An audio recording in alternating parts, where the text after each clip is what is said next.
Video start करते हैं। ये उस समय की बात है जब इज़राइल में आहाब नाम का राजा राज्य करता था और वह राजा यहोवा की नज़र में बुरे कर्म किया करता था, जबकि वह यहूदा के गोत्र का एक इज़राइली था। उसने एक अन्य जाति स्त्री इजेबेल से विवाह किया। इजेबेल यहोवा के विरुद्ध थी तथा बाल देवता की उपासना करती थी, और जब आहाब राजा ने उस स्त्री से विवाह किया तब वह इज़राइल की रानी बनी।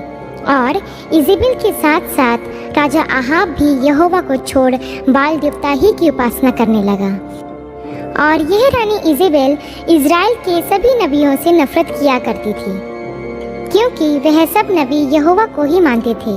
और यही नहीं, बल्कि रानी इजेबेल उन सब नबियों को जो यहोवा की उपासना किया करते थे, उनकी उपासना में रुकावट भी डालती थी और उन्हें मरवा भी डालती थी।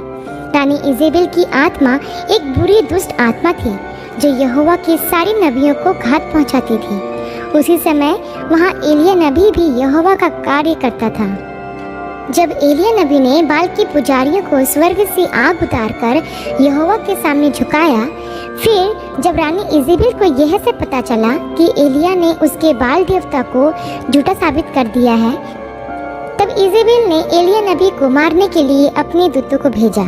जब एलिया को यह बात पता चली तो वह होरेब पर्वत पर एक गुफा में जाकर छिप गया, क्योंकि इजेबेल पहले भी परमेश्वर यहोवा के कई नबियों को मरवा चुकी थी। बाइबल ऐसा भी दर्शाती है प्रियो कि इजेबेल का श्रृंगार बहुत ही भड़काऊ और घृणित होता था। उसका श्रृंगार दूसरों को आकर्षित करने वाला होता था। इजेबेल को जो चीज़ पसंद आती थी वह उसे लेकर ही मानती थी। एक दिन उसका पति राजा आहाब नाबोत का खेत खरीदना चाहता था, परंतु नाबोत ने वह खेत बेचने से इनकार कर दिया। तो रानी इजेबेल ने झूठ बोलकर नाबोत पर आरोप लगाया और उसे मरवा डाला, और वह खेत हड़प कर राजा आहाब को दे दिया।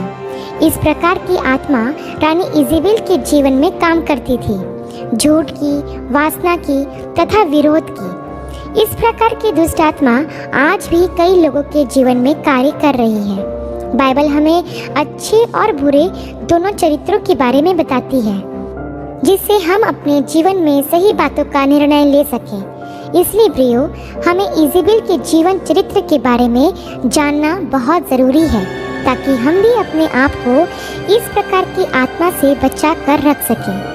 रानी इजेबेल बाल देवता की उपासना किया करती थी तथा इज़राइल के लोगों से भी अपने बाल देवता की उपासना करवाकर पाप करवाती थी, अर्थात यहोवा को छोड़ झूठे ईश्वरों की उपासना करवाती थी और बलि भी चढ़वाती थी। यहाँ यह स्पष्ट होता है कि किस प्रकार इजेबेल की आत्मा आज भी लोगों के जीवन में काम कर रही है।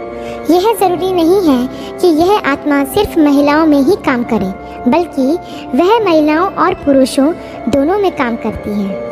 यह एक बहुत ही बुरी दुष्ट आत्मा के रूप में कलीसिया में भी काम कर रही है। ज़्यादातर यह आत्मा परमेश्वर के दासों को सताने के लिए भी काम करती है। आज हम देखते हैं ऐसी कोई जगह नहीं है जहाँ पर प्रभु के दासों को सताया ना जा रहा हो। विरोध की आत्मा इजेबेल की आत्मा ही है। उस समय भी उसने परमेश्वर के नबियों को ना सिर्फ सताया बल्कि मरवा भी डाला। वैसे ही आज यह आत्मा कई प्रकार से प्रभु के लोगों के विरोध में काम कर रही है। इसके साथ ही रानी इजेबेल का श्रृंगार एक भड़काऊ श्रृंगार था। वैसा ही श्रृंगार हम आज के आधुनिक समय में देख रहे हैं। यह भी एक दुष्ट आत्मा है। बाइबल में महिलाओं के लिए कभी भी ऐसे भड़काऊ और आकर्षित करने वाले श्रृंगार के विषय में नहीं कहा गया है।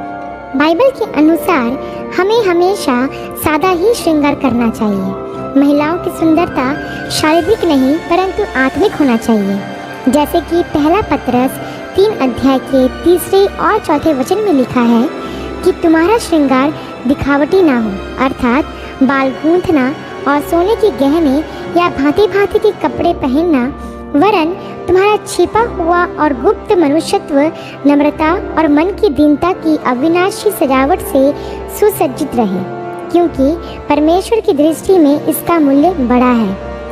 हाँ प्रियो, परमेश्वर हमारी बाहरी सुंदरता को नहीं परंतु हमारी आंतरिक सुंदरता को चाहता है।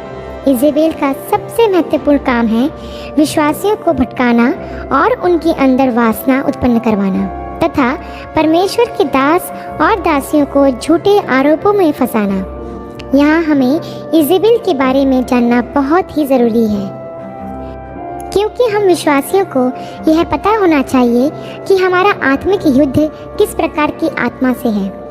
इजेबेल का जिक्र प्रकाशित वाक्य की पुस्तक के 2 अध्याय के 20 वचन में भी किया गया है, जहाँ प्रभु यीशु बताते हैं कि कैसे इजेबेल अपने आप को महान बताती है तथा किस प्रकार वह परमेश्वर के दासों को व्यभिचार में और मूर्तों के आगे चढ़ाए हुए बलिदानों को खाने के लिए भरमाती है। इजेबेल बहुत ही खूबसूरत थी तथा अपनी इसी खूबसूरती का फायदा उठाकर वह लोगों को व्यभिचार के लिए उकसाती भी थी तथा वह अपने आप के सामने किसी को कुछ नहीं समझती थी। इस प्रकार की आत्मा आज भी कलीसिया में काम कर रही है। इजेबेल की आत्मा झूठी बदनामी करने में माहिर होती है, जो झूठ बोलकर परमेश्वर के दास और दासियों को भरमाती तथा फंसाती है। प्रियो, आज कलीसिया में इजेबेल की आत्मा का काम बढ़ता ही जा रहा है। भड़काऊ श्रृंगार से लेकर झूठे आरोपों तक हम उसके प्रभाव को देखते हैं। हम विश्वासियों को चाहिए कि हम ऐसी आत्मा का सामना करने के लिए हमेशा तैयार रहें। प्रियो, शत्रुओं के ऊपर विजय प्राप्त करने के लिए पहले उसके बारे में जानना बहुत ज़रूरी होता है, ताकि हम बुद्धिमत्ता के साथ उसका सामना कर सकें। इसलिए प्रभु चाहते हैं कि आज हम इजेबेल के चरित्र के बारे में जानें, ताकि हम विश्वासी इससे बच पाएं और इसके चंगुल में ना फंस पाएं। ध्यान रहे प्रियो कि हमें ज़्यादा आकर्षित करने वाले श्रृंगार नहीं करना चाहिए। यह आत्मा फैशन के द्वारा हम में प्रवेश करना चाहती है। हम इसको मौका ना दें। इसके साथ ही हमें झूठ बोलकर किसी पर गलत आरोप नहीं लगाना चाहिए। अगर हम ऐसा करते हैं तो हमें समझ जाना चाहिए कि यह इजेबेल की ही दुष्ट आत्मा है, जो हमसे इस प्रकार का कार्य करवा रही है, जो हमें नाश करना चाहती है। स्त्रियों का श्रृंगार बहुत सुंदर और सादगी से भरा हुआ होना चाहिए, जैसे बाइबल में बताया गया है। इजेबेल की आत्मा आज बॉलीवुड और हॉलीवुड में बहुत तेज़ी से काम कर रही है। इसके साथ ही इसका प्रभाव कलीसिया में भी देखने को मिल रहा है। आज कलीसिया में स्त्रियां फैशन के अनुसार कपड़े पहनना, श्रृंगार करना पसंद करती हैं। जो ट्रेंड में होता है, जिसका चलन सबसे ज़्यादा होता है, वैसे ही श्रृंगार करना और वैसे ही फैशनेबल ड्रेस पहनना मसीही महिलाओं को बहुत पसंद आता है। और आजकल तो हम देखते हैं प्रियो कि महिलाओं के बाल फैशन के चलते रंग बिरंगे हो गए हैं। ध्यान दे प्रियो, ये इजेबेल की ही दुष्ट आत्मा है। इजेबेल यह कोई कैरेक्टर नहीं, बल्कि यह एक स्पिरिट है, जो आज मसीही जवान युवक और युवतियों में सबसे ज़्यादा काम कर रही है। कहीं आप भी तो इसका शिकार नहीं हुए? अगर ऐसा है तो प्रभु आज आपको इस स्पिरिट से छुड़ाना चाहता है। प्रभु आपको आज़ाद करना चाहता है, ताकि आप शारीरिक नहीं परंतु आत्मिक सुंदरता पर ज़्यादा ध्यान दे सकें।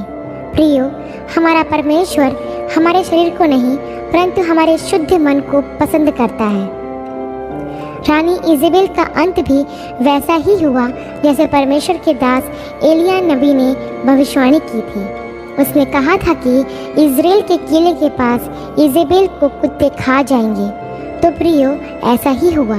जब रानी इजेबेल खिड़की के पास बैठकर अपनी आँखों में सुरमा लगा रही थी और अपने बाल संवार रही थी, तभी उसके पास खड़े हुए लोगों ने उसे नीचे गिरा दिया, जिससे उसके खून के छींटे किले की दीवार पर भी आए और उसका शरीर घोड़ों के द्वारा रौंदा गया और उसकी लोथ को कुत्ते खाने लगे। जब लोग उसको मिट्टी देने के लिए आए, तब उसकी खोपड़ी, हथेली और पाँव के अलावा कुछ भी न पाया। इस प्रकार उसका अंत हुआ, जैसा प्रभु यहोवा ने अपने दास के द्वारा कहलवाया था। प्रियो, बुरे लोगों का अंत हमेशा बुरा ही होता है। इजेबेल की कहानी में हमने देखा कि उसका जीवन कैसा था। परमेश्वर इस प्रकार की दुष्ट आत्माओं का अंत बुरा ही करेगा, परंतु हमें इजेबेल की दुष्ट आत्माओं को जानना बहुत ज़रूरी है, जिससे हम उसे पहचान कर बच सकें। प्रियो, मैंने इजेबेल की कहानी के बारे में विस्तार से आपको इसलिए बताया क्योंकि यह दुष्ट आत्मा आज भी काम कर रही है। जैसे वासना, धोखा, झूठ, व्यभिचार, अपनी बड़ाई करना तथा कलीसियाओं में झूठ तथा पाप फैलाना, घृणित श्रृंगार करना, यह उसकी एक पहचान है। ध्यान रखें प्रियो कि हम मसीहियों को जो प्रभु के कीमती लहू के द्वारा मोल लिए गए हैं, इन सारी बातों से दूर रहना है, क्योंकि प्रभु ने हमें इन सब से छुड़ाने के लिए ही अपना लहू बहाया है। जैसा इफिसियों की पत्री 1 के 7वें वचन में लिखा है कि हमको उसके लहू के द्वारा छुटकारा अर्थात अपराधों की क्षमा उसके अनुग्रह के धन के अनुसार मिला है।